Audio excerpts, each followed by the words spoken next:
Now, government plans to change the way benefits are paid to ill and disabled people is to be challenged in the House of Lords today.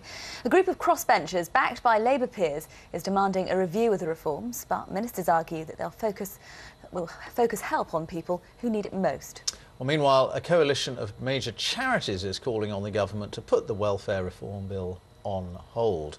Let's talk to Sue Marsh, who's a campaigner for disability rights and also the author of the blog Diary of a Benefit Scrounger. She joins us from Brighton. Thanks very much for being with us. What do you think about the government's welfare reform bill and these attempts by the House of Lords effectively to block it?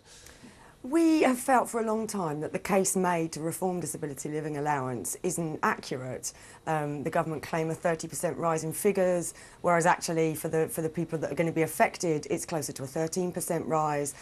We felt that they misrepresented the views of disabled people in the consultation they ran. Basically, we feel that the whole case they've made hasn't been based on a very sound footing.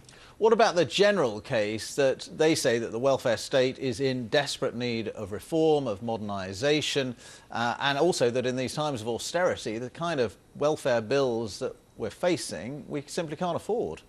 I don't think anybody objects to reform. I think that certainly the charities you were just discussing and campaigners like ourselves believe that disability allowance does need some form of reform. It could be simpler, it could work better, it could be better targeted. The problem is if it's the wrong kind of reform, if reform isn't fair, and if it's not based on an understanding of where the rise in claims is coming from, if it's not based in an understanding of what people actually use their disability living allowance to do and how it saves money for the NHS and social care, then that reform will fail. And as we were saying, it's being challenged in the House of Lords. Some people might say that's not very democratic. I mean, these are reforms being proposed by a democratically elected government, whether you like it or not, and the House of Lords is not democratically elected. Well, first of all, neither the Conservatives or the Liberal Democrats had anything about reforming disability living allowance in this way in their manifestos.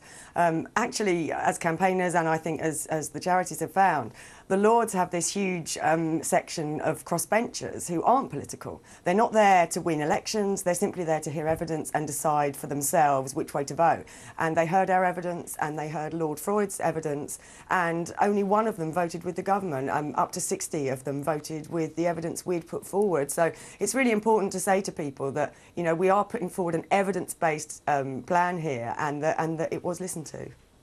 Very good to talk to you, and thanks very much indeed for your time. That's Thank you very Sue much. Marsh in Brighton.